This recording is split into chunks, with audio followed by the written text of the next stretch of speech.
پاکستان کی اکانومی پچھلے 1.5 سال میں کافی اس میں سستی آئی ہے. اب آپ سمجھتے ہیں کہ کہتے ہیں نا کہ باٹم آؤٹ ہو گئی ہیں چیزیں اور اب ہم بہتری کی طرف جا رہے ہیں, یا آپ سمجھتے ہیں کہ ابھی کچھ چیلنجز ہیں اور وہ کیا چیلنجز ہوں گے؟ I think ہماری economy in certain sectors has bottomed out. Our biggest industry is textile.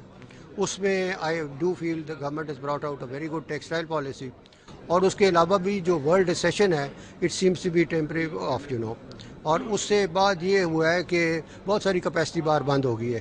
تو I see the textile scripts especially they doing very well this year, and our profitability will return to our largest industry. اچھا, textile کے علاوہ آپ سمجھتے ہیں کہ اور کون سی انڈسٹری ہے جو باٹم آؤٹ ہو کے اب اس کا ریوائول شروع ہو چکا ہے؟ I think ٹیکسٹائل کے علاوہ I think یہ power companies should do well. There is power shortage in the country. Utilization بڑھے گی اس کی, اور یہ power companies should do well. I think banking sector will also do well because obviously سب سے بڑی انڈسٹری اگر آپ کی is in doldrums, تو since textile is coming out of it, consumer banking میں بھی as you know banks have taken a very big hit. وہ بھی ہماری پائپ لائن میں سے میرے خیال میں بائی دا 4th کوارٹر ختم ہونے شروع ہو جائیں گے, تو بینکنگ کے بھی ریزلٹس جو ہیں وہ امپروو ہونے شروع ہو جائیں گے. اچھا منشا صاحب, یہ بتائیے کہ چیلنجز آپ سمجھتے ہیں کہ ابھی بھی ہماری اکانومی میں موجود ہیں, اگر ہیں تو وہ کیا ہیں؟ ہماری اکانومی میں سب سے بڑے چیلنج جو ہے وہ ہمارا ایشو جو ہے نا کہ we have to do proper pricing of products. You can't sell cheaper electricity than what it is costing us. اس سے جو ڈیفیسٹ وغیرہ بڑھ رہا ہے اس کو ہمیں ریزالو کرنا پڑے گا. یہ سرکولر ڈیٹ وغیرہ جو ہے this is an issue that we have to resolve.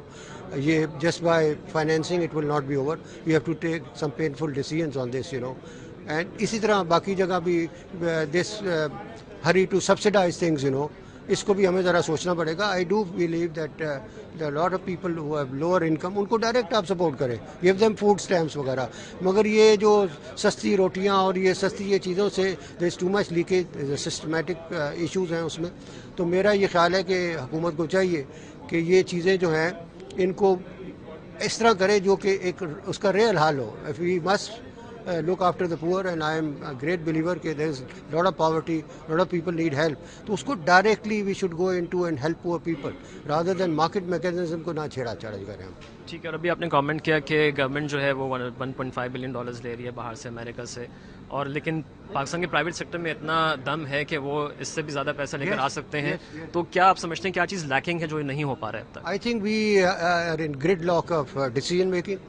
Because when we brought in almost $1 billion last year, اس کے پیچھے ہم نے ایک اور ٹرانزیکشن تھی PSO کی with Petronas and Shell and all that, they were bidding in for PSO. وہ اس وقت ہمیں روک دی اور اس کا نتیجہ آپ نے دیکھ لیا. We've also seen the consequences of the steel mill. تو یہ چیزوں کو ابھی ہمیں اسٹریم لائن کرنا پڑے گا. If you have to, آپ کی engineering industry for example develop نہیں ہو سکتی اگر آپ کی اسٹیل کی انڈسٹری جو ہے وہ you don't get steel at competitive prices. So we must break this gridlock. We have to do things on, business کو بزنس کی طرح کرنا چاہیے. تو پالیسی سائڈ پہ آپ سمجھتے ہیں کہیں پہ کمی ہے تو وہ کہاں پہ ہے اور کہاں پہ امپروومنٹ کی ضرورت ہے؟ آئی تھنک جو پالیسی سائڈ پر ہمارا پرابلم ہے اس ملک میں وہ یہ ہے کہ ہم چیزوں کو ٹائم پر نہیں کرتے. آئی تھنک کئی غلط ڈیسیژنز بھی ہو جائیں وہ بہتر ہیں then sitting on things that they complicate matters very much. تو ٹائم جو ہے, جو ٹائم لگتا ہے ڈیسیژن میکنگ میں, وہ سب سے بڑا. I think we need to get on with it. We should get sorted out. ہمارے سب کو پتہ ہے کہ ہمارے بیسک ایشوز کیا ہیں, آپ کو بھی پتہ ہے, مجھے بھی کیا ہے, and we must try to resolve them. Yet keeping the lower segment of the society کہ ان کو کس طرح مدد کرنی ہے, that should be. I like to invite you to Lahore. We are running some garment factories with thousands of women working and all going to export. آپ دیکھیں each and every woman is earning about 20 to 25,000 rupees. So why can't we have 500,000 people working, say, in Lahore in garment industry, But we need better roads, access to things, and all that, These are the things جہاں پر تھوڑی سی investment ہے. اور آپ دیکھیں کہ government factory اگر $15 million سے لگتی ہے تو 3,000 جابز ہم کریٹ کر سکتے ہیں. And yet we want to do mega projects and beautiful projects. اس سے کام نہیں چلے گا. We need to do that. آخری سوال یہ کہ آپ کے کیا فیوچر پلانز ہیں, آپ کے گروپ کے کیا فیوچر پلانز ہیں پاکستان میں؟ Well, we have always kept on investing even in the most adverse of circumstances. We are now concentrating, as you know, banks mein. We will hope to be the first bank to go and buy banks abroad. We've just done a joint venture with Hollards for Adamji Life, which hopefully will be listed as soon as possible. So is tarah we are looking at agriculture also a little bit, trying to see, because energy and agriculture are going to be the two main